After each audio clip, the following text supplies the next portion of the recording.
Hello everyone, my self सपना शारदा। आज मैं आप सबको भाषा, लिपि और व्याकरण के बारे में बताऊंगी। भाषा मीन्स लैंग्वेज, लिपि का मतलब होता है स्क्रिप्ट और व्याकरण का मतलब होता है ग्रामर। इन सब के बारे में आपको मैं बताऊंगी। भाषा क्या होता है? भाषा शब्द संस्कृत भाषा की भाष धातु से बना है। भाषा शब्द किससे बना है? संस्कृत जो भाषा है उसकी भाष धातु से बना है, जिसका मतलब होता है बोलना या प्रकट करना। मतलब हम कोई भी चीज़ को अगर बोलते हैं या अपने मन के भावों को हम प्रकट करते हैं तो हम उसके लिए किसका यूज़ करते हैं, किसका प्रयोग करते हैं? हम भाषा का प्रयोग करते हैं। अतः भाषा का जो अर्थ होता है वो क्या होता है? अपने भावों या विचारों को कहना या व्यक्त करना। भाषा का मतलब क्या होता है? अपने भावों को, अपनी जो हमारी फीलिंग्स हैं, जो हमारे विचार हैं, जो थिंकिंग है, जो थॉट्स हैं हमारे, उनको कहना। भाई जब तक हम बोलेंगे नहीं, सामने वाले को नहीं समझ में आएगा कि हम क्या कहना चाहते हैं, है ना? तो अपनी बातों को कहना या व्यक्त करना, उसके लिए हम जिसका हम उपयोग करते हैं, मतलब जिसके द्वारा हम बोलते हैं, उसको हम क्या कहते हैं? भाषा कहते हैं। ठीक है। अब क्या है? हम अपने विचारों या भावों को मुख्य रूप से लिखकर या बोलकर दूसरों तक पहुंचाते हैं। हम जो भी अपने विचार हैं या भाव हैं उनको लिखकर या बोलकर एक दूसरे तक पहुंचाते हैं। भाई कोई भी बात है, पहले समय में क्या होता था, लोग दूर रहते थे लेकिन एक दूसरे को लेटर लिखते थे, पत्र लिखते थे, तो वो लिखकर अपनी बातें बोलते थे कि फ्रेंड मतलब मैं यहाँ पे दुखी हूँ या खुश हूँ, मुझे यहाँ पे आके अच्छा लग रहा है, आपकी बहुत याद आती है। जो भी अपने मन के भाव होते हैं वो लिखकर प्रकट करते थे। या फिर वो क्या है, हम कोई भी बात दूसरे को बोलेंगे तभी दूसरे को पता चलेगी। तो हम अपने विचारों या भावों को मुख्य रूप से लिखकर या बोलकर दूसरों तक पहुँचाते हैं, है ना? तो जैसे रमा पत्र लिख रही है तो हम मतलब देखिए आपकी मतलब रमा पत्र लिख रही है, नेताजी भाषण दे रहे हैं तो वो बोल रहे हैं तभी तो पता चल रहा है। हम दूसरों के विचारों या भावों को सुनकर या पढ़कर समझते हैं। अब दूसरों की बात हम कैसे, अपनी बात तो हमने बोलकर या लिखकर बता दी, लेकिन दूसरों की बात कैसे सुने समझें? तो दूसरों की बातों को सुनने और समझने के लिए हम क्या करते हैं? या तो अब जैसे किसी ने, माना मेरी सहेली है या फ्रेंड है, उसने मुझे पत्र लिखा, तो उसने अपनी फीलिंग्स तो पत्र में लिख दी, लेकिन मुझे कैसे पता चलेगी? जब मैं वो पत्र पढ़ूंगी, है ना? आपने अपनी बात बोल दी, लेकिन मैं कैसे समझूंगी? जब मैं वो आपकी बात सुनूंगी। तो दूसरों के विचारों या भावों को सुनकर या पढ़कर भी समझते हैं। हम क्या करते हैं? दूसरों के विचारों या भावों को सुनकर या तो सुनते हैं या फिर पढ़ते हैं, पढ़कर समझते हैं।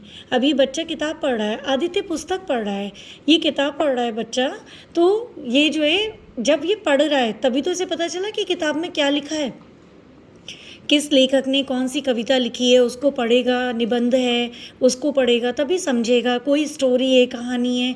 तो वो क्या करेंगे, जब हम पढ़ेंगे या हम सुनेंगे। ये देखिए इसमें जो है बच्चे अपनी मम्मा से या कोई हो, मतलब पड़ोस के हों, उनसे कुछ बोल रहे हैं, लेकिन जब वो बोल रही हैं, बच्चे लोग बोल रहे हैं तो वो सुन रही हैं। अगर वो सुनेंगी तभी तो समझेंगी कि बच्चे क्या कह रहे हैं। तो बच्चे कहानी सुन रहे हैं, ये कहानी सुना रही हैं और ये कहानी सुन रहे हैं। आदित्य पुस्तक पढ़ रहा है तो आदित्य पुस्तक पढ़ रहा है, तो हम दूसरों के विचारों या भावों को सुनकर या पढ़कर भी समझते हैं। तीसरा क्या है? विचारों या भावों को व्यक्त करने का एक और ढंग भी होता है। भाई एक ढंग तो ये हो गया जब हम अपना लिखते हैं या बोलते हैं, अपनी बात को लिखकर या बोलकर दूसरों तक पहुंचाते हैं। दूसरा हमारा क्या था? विचारों या भावों को हम सुनकर या पढ़कर समझते हैं। तीसरा क्या है? विचारों या भावों को व्यक्त करने का एक और तरीका है संकेत द्वारा। मतलब हम संकेत से भी अपने विचारों या भावों को व्यक्त करते हैं। अब कोई ऐसा व्यक्ति है जो ना बोल सकता है ना सुन सकता है, तो उसमें क्या है, वो जो बोल नहीं सकता तो वो संकेत के द्वारा अपनी बातों को बताएगा, है ना? तो और जो इंसान अगर कोई सुन नहीं सकता है तो वो दूसरा संकेत करके दिखाएगा, तो वो उसके मतलब संकेतों को समझेगा और फिर समझेगा कि हाँ वो क्या कह रहा है। तो ये भी एक बात अपनी भाषा या विचारों को व्यक्त करने का तरीका है। क्या तरीका है? संकेत द्वारा। मोहन संकेत करके पानी मांग रहा है। तो मोहन क्या कर रहा है, अपना मतलब इशारा कर रहा है और पानी मांग रहा है कि मुझे पानी दे दो। देखिए पानी का इशारा करा है इसने, पानी मांग रहा है। सिपाही हाथ से यातायात रुकने का संकेत कर रहा है। ये जो ट्रैफिक पुलिस होती है वो क्या कर रही है, हाथ से जो है इशारा कर रही है, उनका अपना संकेत कर रहे हैं यातायात, मतलब ये जो ये व्हीकल्स हैं जितने भी हैं, है ना, कि जिससे ट्रैफिक जाम ना हो, तो उनका काम होता है इशारा करके एक तरफ के व्हीकल्स को रोकना, दूसरी तरफ के जाने देना, फिर दूसरी तरफ के रोकेंगे, फिर पहली तरफ से जाने देंगे। तो इससे क्या होता है, बैलेंस बना रहता है, ट्रैफिक जाम नहीं होता। तो सिपाही हाथ से यातायात रुकने का संकेत कर रहा है, मतलब जो सिपाही हैं वो हाथ से इशारा कर रहे हैं, उनके संकेत हैं, संकेत कर रहे हैं। तो इस प्रकार क्या है, भाषा शब्द संस्कृत भाषा की भाष धातु से बना है। भाषा शब्द किससे बना है, संस्कृत भाषा की भाष धातु से बना है, जिसका अर्थ होता है बोलना या प्रकट करना। जिसका अर्थ क्या होता है, बोलना या प्रकट करना। अतः भाषा का शाब्दिक अर्थ अपने भावों या विचारों को कहना या व्यक्त करना होता है। भाषा का शाब्दिक अर्थ क्या होता है, हम अपने भावों या विचारों को कहते हैं या फिर उसे व्यक्त करते हैं। अब मैं आपको भाषा के बारे में और एक्सप्लेन करके बताऊंगी, विस्तार से बताऊंगी। भाषा क्या होता है, विचारों और भावों को प्रकट करने के माध्यम को भाषा कहते हैं। विचारों और भावों को प्रकट करने के माध्यम को भाषा कहते हैं। भाषा द्वारा ही हम दूसरों की बात समझते हैं और दूसरों के मतलब जो अपनी बातें हैं वो दूसरों को समझाते हैं। भाषा के द्वारा हम क्या करते हैं, दूसरों की बातों को समझते हैं और अपनी बातों को दूसरों को समझाते हैं। राष्ट्रभाषा, राष्ट्रभाषा क्या है, हिंदी हमारे देश की राजभाषा है। हिंदी क्या है, हमारे देश की राजभाषा है। इसे राष्ट्रभाषा भी कहते हैं। इसको क्या कहते हैं, राष्ट्रभाषा भी कहते हैं, क्योंकि यह हमारे देश के एक बड़े भूभाग लगभग 12 राज्यों में बोली जाती है। हिंदी जो है इसलिए हमारी राष्ट्रभाषा मानी जाती है क्योंकि यह हमारे देश के एक बड़े हिस्से में, बड़े भूभाग पे लगभग 12 राज्यों में बोली जाती है। अधिकतर राज्यों में हिंदी बोली जाती है, जैसे उत्तर प्रदेश, बिहार, राजस्थान, उत्तराखंड, मध्य प्रदेश आदि। मतलब इन जगहों पे और भी कुछ जगहें हैं जिनमें जो है ये सबसे ज़्यादा हिंदी बोली जाती है, जिसके कारण इसे राष्ट्रभाषा कहा गया है। ये हमारे देश की राजभाषा है। अब है भाषा के रूप। भाषा के रूप क्या हैं, तो भाषा के रूप क्या हैं, काइंड्स ऑफ लैंग्वेज। भाषा मतलब हो गया लैंग्वेज, रूप मतलब काइंड्स। काइंड्स ऑफ लैंग्वेज क्या है, भाषा के 3 रूप होते हैं। भाषा के 3 रूप होते हैं, मौखिक भाषा, सांकेतिक भाषा और लिखित भाषा। तो भाषा कौन कौन सी होती है, मौखिक भाषा होती है, सांकेतिक भाषा होती है और लिखित भाषा। मौखिक भाषा क्या होती है, भाई ये मौखिक भाषा है क्या, तो मौखिक भाषा जब हम बोलकर अपने विचार प्रकट करते हैं तो इसे मौखिक भाषा कहते हैं। हम कोई भी चीज़ को जब बोलकर अपने विचारों को प्रकट करते हैं तो इसे मौखिक भाषा कहते हैं। यह भाषा का मौलिक रूप है। यह भाषा का मौलिक कह लो या फिर कह लो प्रारंभिक, मतलब शुरुआत में सबने जैसे स्टार्ट किया था तो इस तरह से धीरे धीरे, मतलब कि मेन जो रूप है, प्रारंभिक रूप, ये भाषा का मौलिक रूप है। बच्चा लिखने से पहले ही अपनी मातृभाषा का प्रारंभिक रूप सीख जाता है। लिखने की अवस्था बाद में आती है, पहले हम क्या करते हैं, बोलना सीख जाते हैं। तो बच्चा लिखने से पहले ही अपनी मातृभाषा का प्रारंभिक रूप सीख जाता है। वह बोलने और समझने लगता है। वह बोलने और भाई बच्चा पैदा होते ही तो लिखने नहीं लगेगा, लेकिन वो धीरे धीरे बोलेगा, माँ, पापा, ऐसे करके वो धीरे धीरे ना, बुआ, धीरे धीरे वर्ड्स बोलता है। और हम कुछ कहेंगे मम, जैसे बच्चों को, छोटे बच्चों की उनकी लैंग्वेज में समझाया जाता है, मम लोगे, हवा है हवा। तो मतलब क्या होता है कि हम जब उन्हें कुछ चीज़ बताते हैं वो हमारे एक्सप्रेशन को देखते हैं और हमारी बात को समझना शुरू करते हैं। तो वह क्या करता है, पहले बोलने और समझने लगता है। हमारे दैनिक जीवन के अधिकांश कार्य इसी भाषा में होते हैं। हमारे दैनिक जीवन में मतलब जो रोज़मर्रा की लाइफ है उसमें हमारे अधिकतर काम कैसे होते हैं, इसी भाषा में होते हैं। तो ये क्या है, हमारी मौखिक भाषा है। अब जैसे कि अगर जो है किसी को पेन की ज़रूरत है, वो किसी से पेन बोलकर ही तो कहेगा कि मुझे पेन दे दो। वो ये नहीं कहेगा ना कि लिखकर पहले बताएगा मुझे पेन दे दो। तो अधिकतर क्या होता है कि हमारी जो भाषा है वो लिखने से ज़्यादा पहले क्या होती है, बोलने के रूप में यूज़ होती है। तो बोलने और समझना बच्चा जो है स्टार्टिंग से शुरू कर देता है, उसके अधिकतर काम इसी भाषा में होते हैं। तो ये क्या होती है, मौखिक भाषा होती है। लिखित भाषा क्या होती है? मौखिक भाषा का मतलब ओरल लैंग्वेज, जो हमारे ओरल लैंग्वेज होती है ना। लिखित भाषा का मतलब होता है रिटन लैंग्वेज, जिस लैंग्वेज को हम लिखित रूप में यूज़ करते हैं। जब हम लिखकर अपने विचार व्यक्त करते हैं तो इसे लिखित भाषा कहते हैं। जब हम लिख कर अपने विचारों को व्यक्त करते हैं, कोई भी चीज़ को हम लिख कर बताते हैं, है ना, तो इसे क्या कहते हैं, लिखित भाषा कहते हैं। लिखित भाषा स्थायी होती है, इसे सीखने के लिए प्रयत्न करना पड़ता है। ये जो भाषा होती है स्थायी होती है। जैसे अगर आपने बोला कोई चीज़ को, एक बार को वो भुलाई जा सकती है, लेकिन अगर आपने कोई चीज़ लिख कर दी है, किसी को लिख कर दिया है, तो वो क्या होगी, स्थायी होगी, मतलब वो लिखा हुआ हमेशा रहता है। तो इससे क्या होता है कि इसे, लेकिन लिखित भाषा, बोलने वाली भाषा में इतनी मेहनत नहीं करनी पड़ती, लेकिन जो लिखित भाषा होती है उसको सीखने के लिए कोशिश करनी पड़ती है, उसके लिए मेहनत करनी पड़ती है। हमें लिखना सीखना होगा, आ ई सब चीज़ें सीखनी होंगी, कैसे उस सारे शब्द बनाए जाते हैं, कैसे वाक्य लिखे जाते हैं, उनमें क्या व्याकरण होती, सब एवरीथिंग। तो फिर हमें क्या होता है, अगर लिखित रूप में हमें सीखना होता है तो इसे सीखने के लिए हमें प्रयत्न करना पड़ता है। तीसरी होती है सांकेतिक भाषा। सांकेतिक भाषा को कहते हैं म्यूट लैंग्वेज। सांकेतिक भाषा को क्या कहते हैं, म्यूट लैंग्वेज।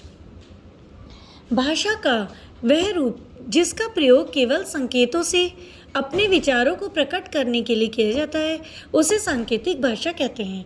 मतलब जब कभी भी हम अपने विचारों को संकेतों के माध्यम से दूसरों को बताते हैं, मतलब जिसमें हम संकेतों के उपयोग यूज़ करते हैं और संकेतों से ही अपने विचारों को प्रकट करते हैं, तो उसे क्या कहते हैं, सांकेतिक भाषा कहते हैं। इस भाषा का प्रयोग प्राय मूक, बधिर तथा युद्ध स्थलों में किया जाता है, युद्ध स्थलों में किया जाता है।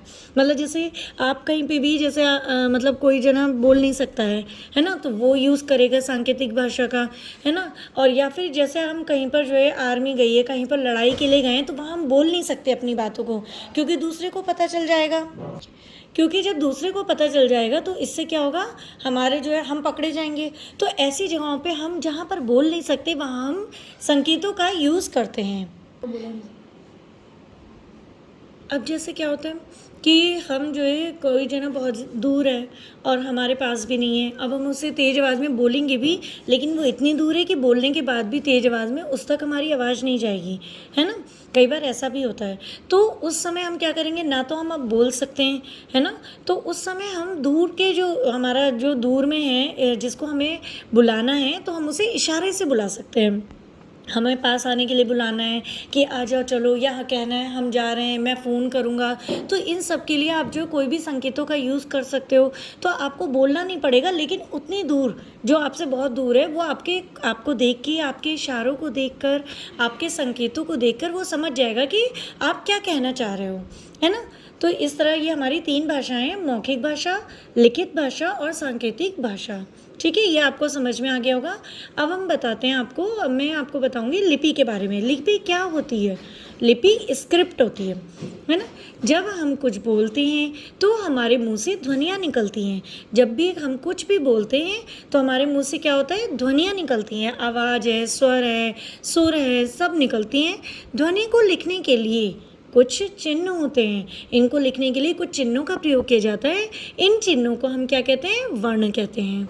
जो चिन्ह हम यूज़ करते हैं लिखने के लिए, उनको हम क्या कहते हैं, वर्ण कहते हैं। और वर्णों के लिखने के ढंग को लिपि कहते हैं। वर्णों के लिखने के ढंग को क्या कहते हैं, हम लिपि कहते हैं। मतलब वो एक तरीके से, एक व्यवस्थित रूप से लिखी जाती है। ये नहीं कि कोई भी कुछ भी कहीं भी लिख दिया ना। एक वर्ण को लिखने का एक ढंग होता है, तो उसको हम क्या कहते हैं, लिपि कहते हैं, है ना।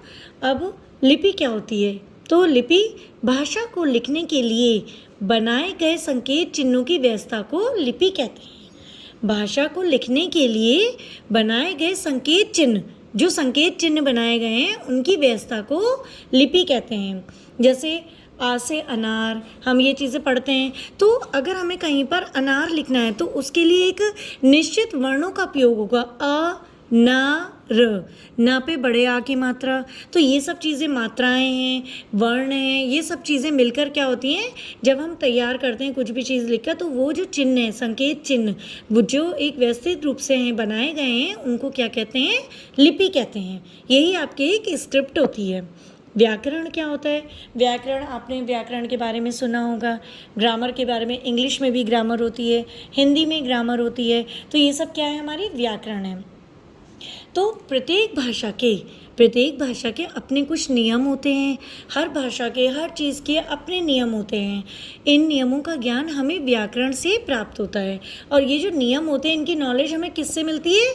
व्याकरण से मिलती है। भाषा की शुद्धता बनाए रखना ही व्याकरण का कार्य है। जिससे कि मतलब हमारी भाषा शुद्ध रहे, तो उसके जो शुद्धता बनी रहे, उसके का मतलब वो सब किसके द्वारा होती है? व्याकरण के द्वारा होती है। तो प्रत्येक भाषा के अपने कुछ नियम होते हैं। इन नियमों का ज्ञान हमें व्याकरण से प्राप्त होता है।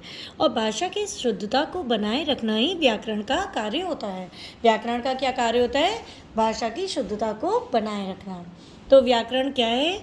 भाषा के शुद्ध रूप का ज्ञान कराने वाले शास्त्र को ही व्याकरण कहते हैं। तो व्याकरण क्या हो जाती है? व्याकरण भाषा के शुद्ध रूप का ज्ञान कराने वाले शास्त्र को व्याकरण कहते हैं। ठीक है, मतलब जिससे हमें शुद्ध रूप से बोलना ये सब आ जाता है, तो वो व्याकरण होती है। अब इसके नीचे एक्सरसाइज दी गई है। तो निम्नलिखित प्रश्नों के उत्तर दो। भाषा का क्या अर्थ है? तो भाषा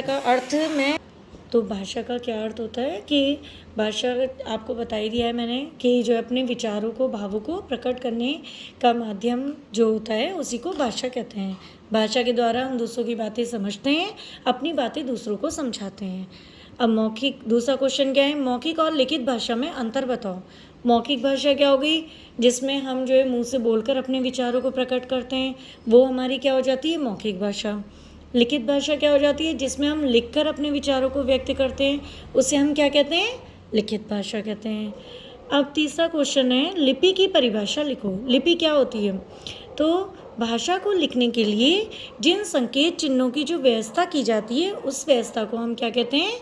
लिपि कहते हैं। अगला क्वेश्चन हमारा क्या आ जाता है? व्याकरण किसे कहते हैं? भाषा के शुद्ध रूप का ज्ञान कराने वाले शास्त्र को व्याकरण कहते हैं। जिससे हमें भाषा के शुद्ध रूप का ज्ञान होता है, ऐसे शास्त्र को हम क्या कहते हैं? व्याकरण कहते हैं। इतना जो मैंने आपको समझाया, मतलब उम्मीद करती हूँ आपको ये सब अच्छे से समझ में आ गया होगा। अब अगला क्वेश्चन क्या आता है? निम्नलिखित शब्दों से रिक्त स्थानों की पूर्ति करो। मतलब जो रिक्त स्थान है, फिलिंग द ब्लैंक्स, जो कि आप जानते हो, तो इसमें रिक्त स्थान होंगे, उनको हमें भरना है। भाषा विचारों और भावों को प्रकट करने का माध्यम है। क्या है वो? भाषा जो है विचारों और भावों को, एक तो इसमें आपको ना आंसर्स मिलेंगे लिखे हुए अधिकतर में, क्योंकि ये मेरे बच्चे की पहले की है, मतलब जो मेरा बेटा है उसकी जो बुक्स हैं मेरे पास वो थी, तो उनमें ऑब्वियस है कि स्कूलों में फिल करा देते हैं, तो इसलिए अधिकतर बुक्स में आंसर लिखे होते हैं। तो उस पर आप मत जाइए, मैं जो चीज़ समझा रही हूँ आप उस पर ध्यान देना। तो उससे क्या है कि आपको समझ में आना चाहिए।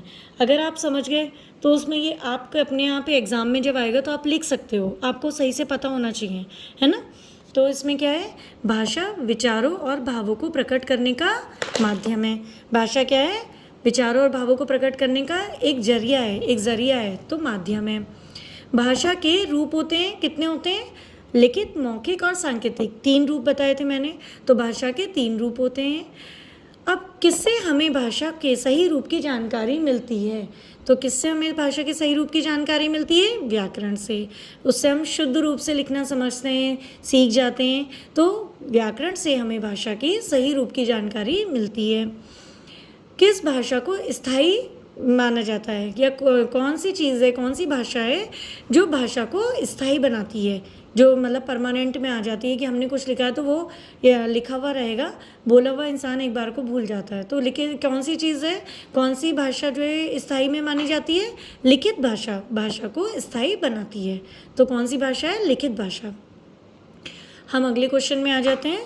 अगला क्वेश्चन है, निम्नलिखित में से जो कथन लिखित भाषा से संबंधित है उसके सामने लिखित भाषा और जो मौखिक भाषा से संबंधित है उसके सामने मौखिक भाषा लिखो।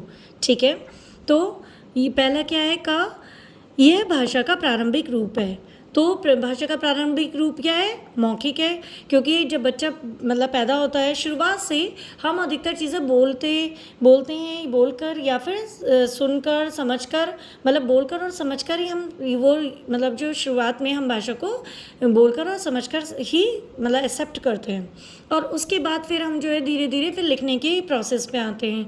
तो भाषा का प्रारंभिक रूप कैसा होता है? मौखिक होता है ना। अब इसे लिखने के लिए विशेष प्रयत्न करना पड़ता है। कौन सी भाषा को लिखने के लिए विशेष प्रयत्न करना पड़ता है? लिखित भाषा को, क्योंकि लिखित भाषा में हमें जो है सीखना पड़ता है, लिपि की जानकारी लेनी पड़ती है, व्याकरण को समझना पड़ता है, तो हर चीज़ को सीखना पड़ता है। तो इसके लिए हमें प्रयत्न करना पड़ता है, किसके लिए? लिखित भाषा के लिए। हमारे दैनिक जीवन में अधिकांश कार्य इसी भाषा में होते हैं। तो हमारे रोज़मर्रा की लाइफ में अधिकांश कार्य किस भाषा में होते हैं? मौखिक भाषा में होते हैं। भाई हमें पानी मांगना है, हम कहेंगे मम्मी प्लीज़ पानी दे दो, या मम्मी पानी दे दीजिए, भैया भूख लग रही है, भैया कुछ दे दो, चिप्स लेना है मुझे। कुछ भी हम चीज़ बोलेंगे तो हम बोलकर ही तो कहेंगे। हर चीज़ को हम ये ऐसा तो है नहीं कागज़ में पहले लिखेंगे फिर हम उन्हें दिखाएंगे, वो उसको पढ़ेंगे और फिर हमें वो देंगे, ऐसा नहीं होता ना। तो हमारे दैनिक जीवन में अधिकांश कार्य किस भाषा में होते हैं? मौखिक भाषा में होते हैं। ये भाषा का स्थायी रूप है। क्या है स्थायी रूप? लिखित भाषा। लिखित भाषा जो है हमारी, यह भाषा का स्थायी रूप है। ठीक है ना। अगला क्वेश्चन क्या है? नीचे कुछ प्रदेशों के नाम लिखे हैं जिसके सामने उन प्रदेशों की भाषा है। तो भाषाएं आपको लिखनी होंगी, लेकिन अब मैं आपको जैसे बता रही हूँ तो वो चीज़ आपकी नॉलेज में आ जाएगी। तो आप क्या है, कहीं पे भी जब एग्ज़ाम होगा या आपको कोई पूछेगा तो आप उसे बता सकते हो। तो पंजाब में किस भाषा का उपयोग किया जाता है? पंजाबी का। पंजाब में कौन सी भाषा यूज़ में आती है? पंजाबी। हरियाणा में कौन सी भाषा यूज़ में आती है? हरियाणवी, है ना। केरल में कौन सी भाषा का यूज़ होता है? मलयालम होती है। तमिलनाडु में किस भाषा का यूज़ किया जाता है? तमिल। और उत्तर प्रदेश में उर्दू भाषा का यूज़ होता है ना। तो ये जो है ये आपके प्रदेश हैं और उनकी ये जो है लैंग्वेजेस हैं। ये सब चीज़ें हमें पता होनी चाहिए। अब निम्नलिखित, अगला क्वेश्चन है, निम्नलिखित में से कौन सा जोड़ा गलत है? इसमें से कौन सा जोड़ा हमारा गलत है ये बताना है।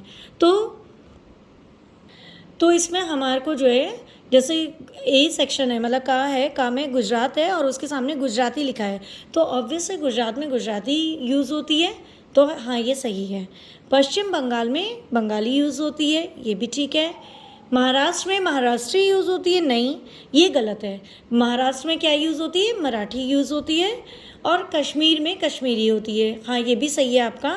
तो इसमें आपका ग गलत है, मतलब जिसमें आपका महाराष्ट्री नहीं होगा, इसका आंसर मराठी होना चाहिए था, तो ये जोड़ा हमारा गलत है। मैंने आपको ये जो चैप्टर पढ़ाया है भाषा के बारे में, लिपि के बारे में और ये जो व्याकरण है इसके बारे में जो भी पढ़ाया है, उम्मीद करती हूँ आपको समझ में आया होगा। कोई चीज़ ऐसी नहीं रह गई होगी, क्योंकि मैंने बहुत ही अच्छे से विस्तार से आपको समझाने की कोशिश करी है। तो जैसा कि हमारा पूरा चैप्टर कंप्लीट हो गया है और हमने इसकी जो एक्सरसाइज थी वो भी हमने कर ली है, ये हमें समझ में आ गई है। तो बस मैं आपसे बस एक चीज़ ये कहना चाहती हूँ, अगर आपको मेरा पढ़ाया हुआ समझ में आ रहा है, मेरा पढ़ाने का ढंग अच्छा लगता है, मेरा समझाने का ढंग समझ में आता है कि हाँ इस तरह आराम से मैं हर चीज़ को समझाते हुए समझाया हुआ चीज़ आपको अगर सही लगती है, तो प्लीज़ आप मेरी वीडियो को लाइक कीजिए, चैनल को सब्सक्राइब कीजिए और बेल नोटिफिकेशन को आप जो है ऑल पर सेट कर दीजिए, जिससे मेरी सारी वीडियोस आप तक पहुंच सकें और मुझे भी एक सपोर्ट मिले। मतलब आप लोग ज़्यादा से ज़्यादा इसको कोशिश करिए, आप पढ़ें, शेयर करिए, थोड़ा इस पर ध्यान दीजिए, जिससे कि जो है इससे आपके जो अपनी मिस्टेक्स हैं वो भी क्लियर होंगी। बच्चों को समझ में नहीं आता है कई बार हिंदी में काफ़ी मिस्टेक्स रह जाती हैं, लेकिन अगर हम उनके बेसिक्स को क्लियर करते हुए चलेंगे तो काफ़ी हद तक हम अपनी मिस्टेक्स को सुधार सकते हैं। ओके, अब नेक्स्ट वीडियो में मिलती हूँ मैं। Thank you.